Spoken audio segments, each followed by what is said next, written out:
السلام علیکم۔ ہمارے چینل بیا اور مالا پر خوش آمدید۔ اگر آپ ہمارے اس چینل پر پہلی دفعہ آئے ہیں یا آپ نے ابھی تک سبسکرائب نہیں کیا تو بیا اور مالا کو سبسکرائب کرنا نہ بھولیے۔ میری خالہ کا انتقال ہوا تو ان کا ایک بیٹا اور بیٹی تھے۔ بچوں نے بھی ہوش نہ سنبھالا تھا کہ ماں چلی گئی، اب پالنے والا کوئی نہ رہا۔ سو خالو اپنے بچے میری امی کے پاس لے آئے اور منت سماجت کی، کہا کہ باجی اب تم ہی ان کی ماں ہو، میں ان معصوموں کی دیکھ بھال نہیں کر سکتا۔ میری ملازمت ایسی ہے، کبھی کہیں کبھی کہیں دور افتادہ جگہوں پہ پوسٹنگ ہو جاتی ہے، میرے بعد ہی گھر میں اکیلے کیسے رہیں گے۔ امی نے بھی خالو کی مجبوری کو سمجھتے ہوئے دونوں بچوں کو اپنے پاس رکھ لیا۔ یوں ریحان میرے بھائی قاسم کا ہم عمر اور کبرا جو مجھ سے 2 سال ہی بڑی تھی، ہمیں بہن بھائیوں کی صورت خدا کا تحفہ مل گئے۔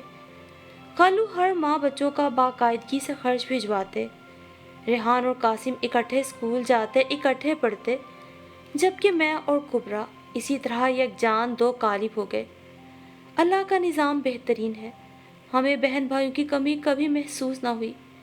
اب ہم سب اکٹھے ہی پڑھتے تو پڑھائی پہ زیادہ توجہ دینے لگے، کتابوں میں بھی دل لگنے لگا، باتیں کرتے کھیلتے ہمیں ساتھ مل گئے تھے اور ہمارا گھر مسرت بھری چہکاروں سے بھر گیا۔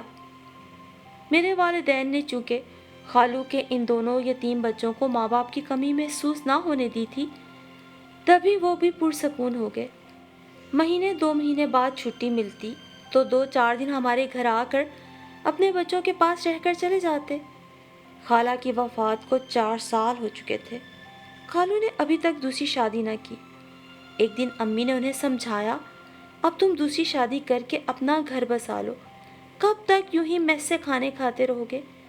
انسان کو ایک جیون ساتھی کی ضرورت ہوتی ہے، خاص طور پہ بڑھاپے میں جا کے، اور گھر تو بھائی عورت سے ہی بنتا ہے، ورنہ تو بیابان سا رہتا ہے۔ تب خالو نے کہا، میں دوسری شادی کروں گا، مگر اس کی ایک شرط ہے کہ آپ پھر میرے دونوں بچوں کو ہمیشہ اپنے پاس ہی رکھیں گی، انہیں میرے حوالے نہیں کریں گی۔ میں نے آج تک اس خوف سے شادی نہیں کی تھی کہ کل کو اگر میرے بچے میرے پاس آ گئے تو اس سے تیلی ماں کے ظلم و ستم کا شکار نہ ہو جائیں۔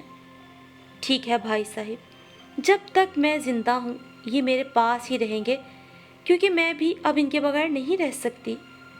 یوں خالو جان مطمئن ہو کے چلے گئے۔ وقت تیز رفتاری سے دوڑتا رہا، ہم بڑے ہو گئے۔ ریحان نے FSC کے بعد انجینئرنگ کالج میں داخلہ لے لیا۔ تعلیم مکمل کرنے کے بعد انہیں ایک بہت اچھے محکمے میں ملازمت بھی مل گئی، جبکہ قاسم نے بھی گریجویشن کے بعد روزگار حاصل کر لیا۔ خالو جان نے دوسری شادی کی، مگر چند سال ہی نبھ سکی، وہ خاتون طلاق لے کر چلی گئی۔ یہ بیچارے پھر سے تنہا ہو گئے، اب ریٹائرمنٹ کے قریب آ چکے تھے۔ سو انہوں نے اپنے بچوں سے کہا، تم لوگ میرے پاس آ جاؤ، میں عمر رسیدگی کے دور میں داخل ہو گیا ہوں، تنہا نہیں رہ سکتا۔ تبھی کبرا اور ریحان اپنے والد کے پاس چلے گئے۔ قاسم جس دفتر میں کام کرتا تھا اس کو وہاں ایک لڑکی پسند آ گئی تو اس نے امی ابو سے اصرار کیا کہ وہ شاہینہ سے شادی کرنا چاہتا ہے۔ والدین نے لڑکی کو دیکھا، اس کے والدین سے ملے، انہیں یہ رشتہ ہر لحاظ سے قاسم کے لیے موزوں لگا۔ یوں قاسم کی شادی ہو گئی اور وہ کچھ عرصے بعد جہاں پوسٹنگ تھی بیوی کو ہمراہ لے کر چلا گیا۔ گھر میں امی ابو اور میں باقی رہ گئے۔ ابو کچھ بیمار رہنے لگے، اب انہیں میری شادی کی فکر لاحق تھی۔ امی سے مشورہ کیا، پھر والدین نے باہم مشورے کے بعد خالو جان سے بات کی، اور یوں چند ہی دنوں میں میری شادی ریحان سے طے پا گئی، جبکہ کبرا نے 2-4 اچھے رشتوں کو اس وجہ سے ٹھکرا دیا کہ وہ خالو کو اکیلا نہیں چھوڑنا چاہتی۔ اس بیماری، ضعیفی اور بڑھاپے میں انہیں اپنی اولاد کی بہت ضرورت ہے۔ میری شادی ریحان سے ہو گئی۔ شادی کے بعد میں بس چند روز ہی خالو جان کے ہمراہ رہ پائی۔ ریحان کی پوسٹنگ ہو چکی تھی، سو مجھے ان کے ہمراہ پنڈی آنا پڑا۔ تاہم کبرا خالو جان کے پاس تھی،